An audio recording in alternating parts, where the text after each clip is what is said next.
हिमाचल सरकार के निर्देश के बाद प्रदेश में 9वीं से 12वीं कक्षा के लिए स्कूल खुल चुके हैं। कोरोना वायरस के बीच खुले स्कूलों को रोज सैनिटाइज किया जा रहा है और बच्चों और अध्यापकों को सामाजिक दूरी के नियम का पालन करने, मास्क पहनने, हाथ सैनिटाइज कर स्कूल में पढ़ाई के लिए बुलाया जा रहा है। वहीं चंबा के राजकीय बाल वरिष्ठ माध्यमिक पाठशाला में सरकार के निर्देश के बाद स्कूल को खोल दिया गया है। इस बारे जानकारी देते हुए प्रधानाचार्य नरेश ठाकुर ने बताया कि कोरोना को देखते हुए सरकार और विभाग द्वारा जो दिशा निर्देश स्कूल खोलने के लिए बताए गए हैं, उनका पालन करते हुए स्कूलों को खोला गया है। हमारे विद्यालय में पहले से ही एग्जामिनेशन चले हुए हैं, सप्लीमेंट्री एग्जामिनेशन, जिसके तहत हम बच्चों को एंट्री जब करवाते हैं तो उन्हें वहाँ पर सोशल डिस्टेंसिंग, मास्क पर पहन करके आना और साथ में गेट पर ही उनके हाथों को सैनिटाइज कर दिया जाता है। साथ में ही म्यूनिसिपल कमेटी के सहयोग के साथ हम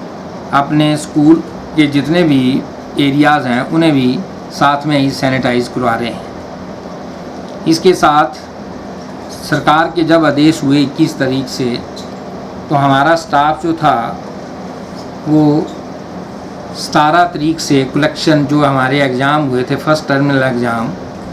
उसके लिए हमारा स्टाफ जो था हमने ड्यूटीज़ लगाई हुई थी रोस्टर, और उसमें वो कलेक्शन के लिए जो असाइनमेंटें आ रही थी उनको कलेक्शन के लिए हमारे अध्यापक जो थे वो थोड़े थोड़े आ रहे थे। तो अब 50% स्टाफ जो है वो पाठशाला में आ रहा है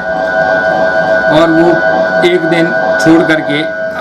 अपने अपने विषय के जो उनकी असाइनमेंट्स हैं उनको अलग करके उनकी ड्यूटीज़ लगा दी गई हैं कि वो इवैल्यूएट भी साथ में ही कर लें, ताकि जिन बच्चों की जितनी भी असाइनमेंटें हमारे पास पहुंची हैं हम उन्हें एवेल्यूएट करके समय अनुसार उसका रिजल्ट जो है वो बना सकें और विभाग को सौंप सकें। इसी के साथ ही यदि किसी बच्चे की भी अगर कोई क्वेरीज आती हैं, अगर उन्हें कोई पढ़ाई में कठिनाई होती है, तो उनके लिए भी हमने जो ग्रुप बनाए हुए हैं उसमें पेरेंट्स की बिलिंग के लिए हमने प्रपत्र जो है उसमें डाल दिया है। बच्चा उस प्रपत्र को अपने पेरेंट्स से भरवा करके आएगा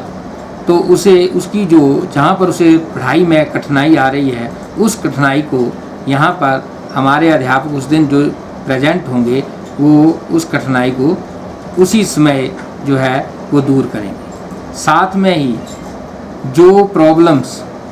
इस तरह से कोई भी, जैसे सोशल डिस्टेंसिंग की है, तो हमने सोशल डिस्टेंसिंग के लिए यदि विभाग जो अगर आदेश करता है कि स्कूल को चलाने का, क्योंकि बॉय स्कूल में हमारे पास स्ट्रेंथ जो है वो काफ़ी ज़्यादा है। हमारे पास 9th, 10th, +1 और +2 में हमारे पास 305 बच्चे हैं ऑल स्ट्रीम्स में। तो उनको मैनेज करने के लिए हमें इवन ऑड का जो है वो करना पड़ेगा, ताकि हम इवन ऑड के आधार पर जो है उन बच्चों की कला कक्षाएँ जो है वो ले सकेंगे। धन्यवाद।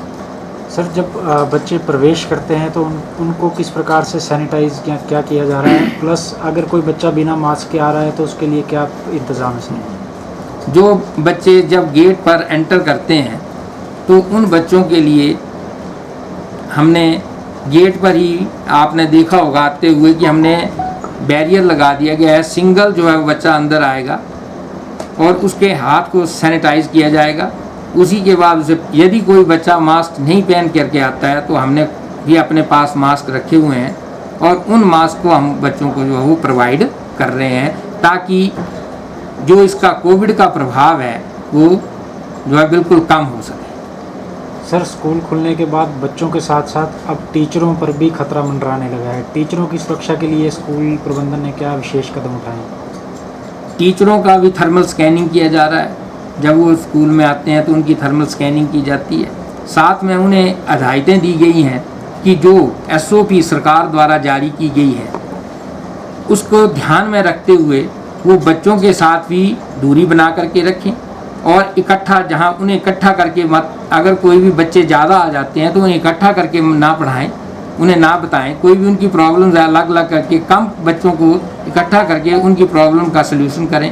ताकि इसका प्रभाव जो वो कम हो सके। और सभी अध्यापकों को इसके बारे में जो है वो बता दिया गया है। और वो अपने आप भी हमारे हर घर पाठशाला में जो सरकार द्वारा जो ऊपर से लिंक डाला गया है उसमें SOP का पूरा विवरण दिया गया है और वो SOP जो है उनको भी साथ में हमने अपने अध्यापकों को भी डाल दिया है। सर, कोरोना काल में स्कूल की ओर से बच्चों को ऑनलाइन शिक्षा किस प्रकार प्रदान की गई है? कोरोना काल के दौरान हमने बच्चों को शिक्षा जो थी वो व्हाट्सएप के माध्यम से हमने हमारी पाठशाला में 6वीं से लेकर के 12वीं तक के बच्चों के लिए व्हाट्सएप ग्रुप बनाए गए हैं, जिसमें बच्चों को मैक्सिमम बच्चों को हमने, क्योंकि जब हमने एडमिशन करी थी तो हमने उनसे एक चीज़ मैंडेटरी करी थी कि आप हमें अपने टेलीफोन नंबर दे के जाएँ ताकि उन बच्चों को हम व्हाट्सएप ग्रुप में डाल सकें। यदि हमारे पास कोई पेरेंट्स थे जिनकी कई बार बच्चे जो थे वो अपने आप ही ग्रुप से निकल जाते थे तो उनकी द्वारा से फ़ोन आते थे तो हमने उन बच्चों को भी दोबारा से उनमें इंटरटेन किया ताकि हर बच्चा जो था वो हमारे व्हाट्सएप ग्रुप के साथ जुड़ा रहे और उसे जो ऊपर से लिंक आ रहा था उस लिंक के साथ जोड़ दिया जाए। सर, सरकारी स्कूलों में गरीब परिवारों के बच्चे भी पढ़ते हैं, तो कई परिवार ऐसे होंगे जिनके पास मोबाइल, एंड्रॉयड मोबाइल की व्यवस्था नहीं होगी, उनके लिए क्या किया गया है सर? वैसे तो मैक्सिमम बच्चे हमारे पास जितने भी थे उनके पास उन्होंने जो नंबर दिए थे उसमें व्हाट्सएप ग्रुप चल रहे थे। यदि उनके पास नहीं थे तो उन्होंने हमें ये समझनी थी, उन्होंने किसी अपने साथ के गांव के अपने अभिभावकों के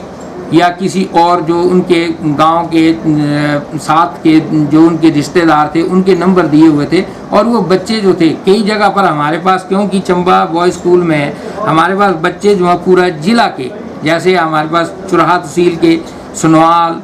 बैरागढ़, हिंगरी कोठी, सलूणी, भरमौर से, लिल से, ये सभी बच्चे जो हमारे पास पढ़ रहे हैं। तो उन बच्चों की कई बार क्वेरीज आती थी कि सर सिग्नल की प्रॉब्लम है, परंतु हम फिर भी 2 किलोमीटर आकर के और आकर के हम अपना काम जो है वो कर रहे हैं।